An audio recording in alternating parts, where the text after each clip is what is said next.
Have you ever been stuck in bumper-to-bumper traffic and just wished your car could take over? Or maybe you've dreamed of a future where you can just sit back, relax, and let your vehicle do all the work. Well, that future might be closer than you think. Today, we're diving deep into the world of self-driving cars to answer the big question, are they finally worth it? Let's get one thing straight right away. When we say self-driving, we're talking about a spectrum. The Society of Automotive Engineers has defined 6 levels, from level 0, which is basically your classic, no-assist car, all the way up to level 5, a fully autonomous vehicle that needs zero human intervention. Most of what we see on the roads today falls into level 2, what we call partial driving automation. This means the car can handle steering and acceleration, but you, the driver, have to stay alert and ready to take over at any moment. Think of systems like Tesla's Autopilot or GM's Super Cruise. They're amazing driver aids, but they're not true self-driving just yet. So why isn't every car driving itself by now? Well, the road to full autonomy is paved with some serious challenges. First, the technology itself is incredibly complex. These cars are loaded with sensors, cameras, radar, LiDAR that have to see and understand the world in real time, in all weather conditions, day or night. They need to process massive amounts of data instantly to make split-second decisions. That's a huge computational challenge. Then there's the legal and ethical maze. Who's at fault in an accident? The owner, the manufacturer, the software developer? These are tough questions, and the law is still playing catch-up, and let's not forget the cost.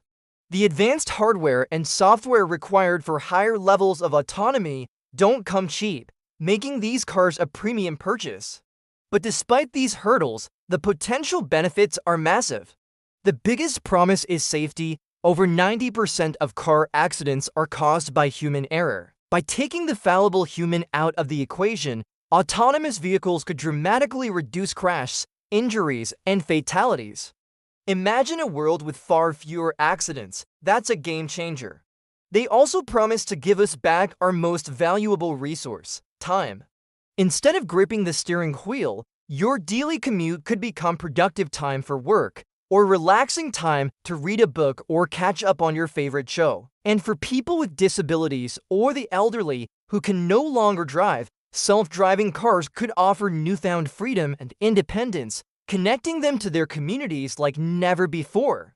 Alright, enough theory. Let's see how this actually feels on the road. We're here in the latest model from a leading manufacturer, equipped with their most advanced level 2 system.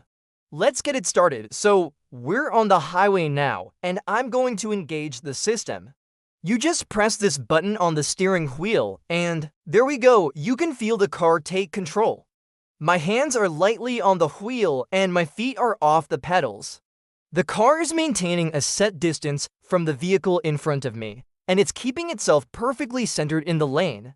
It's incredibly smooth. Even as traffic slows down, the car brakes gently and then accelerates back up to speed on its own. This is where these systems really shine, in stop-and-go traffic. It takes so much of the stress out of the daily commute. Now let's try a lane change. I'll just activate the turn signal. The car checks its blind spots using its sensors, and when it's clear, it smoothly moves over into the next lane. All by itself, it's a little unnerving the first few times, but you quickly build trust in the system's capabilities. It's important to remember, though, that I'm still watching the road. The car has an interior camera monitoring my eyes to make sure I'm paying attention. If I look away for too long, it will give me a warning and eventually, it will disengage the system. It's a partnership, not a replacement. Okay, now we're exiting the highway and heading onto some more complex city streets. This is where current systems start to show their limits. While it can handle some gentle curves, it's not designed for navigating intersections, traffic lights, or pedestrians on its own. When we get to this stoplight, I have to take back full control. The system disengages, and I'm the driver again. This handoff between the car and the human is one of the most critical aspects of level 2 driving. You have to be ready to jump back in at a moment's notice. So after experiencing it firsthand, what's the verdict? Are these systems worth the extra cost?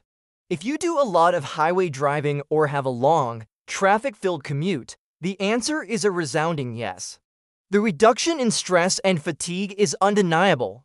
It makes driving less of a chore and more of a supervisory role. It feels like a glimpse into the future, and it's a very comfortable one.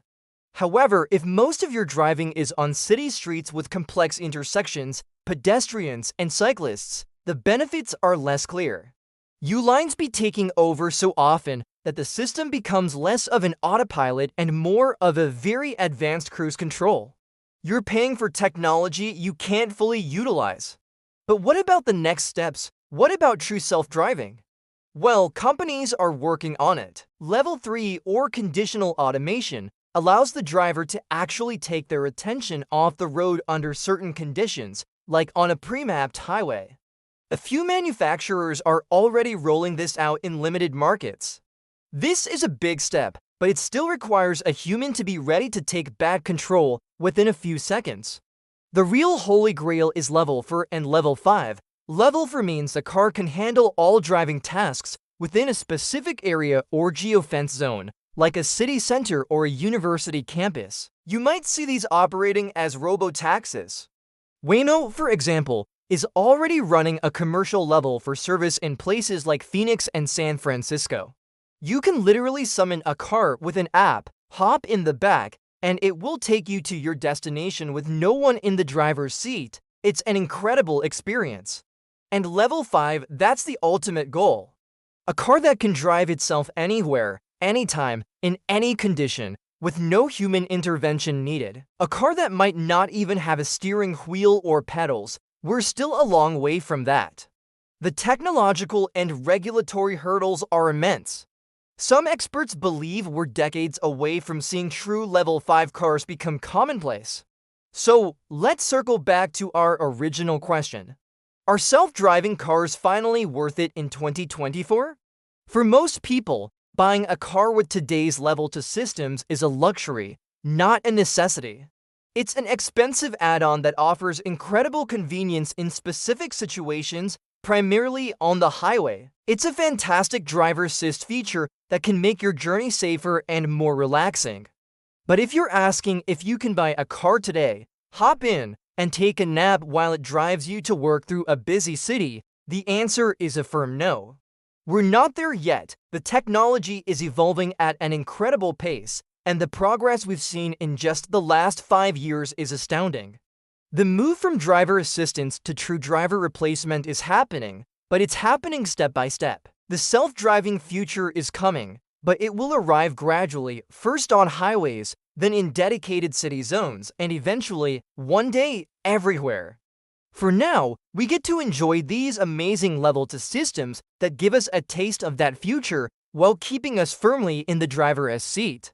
The journey is just as exciting as the destination. Thanks for joining me on this test drive into the future of mobility. What are your thoughts on self-driving cars? Are you excited or do you have concerns? Let me know down in the comments. And if you enjoyed this video, don't forget to hit that like button and subscribe for more deep dives into the technology that is shaping our world. See you in the next one.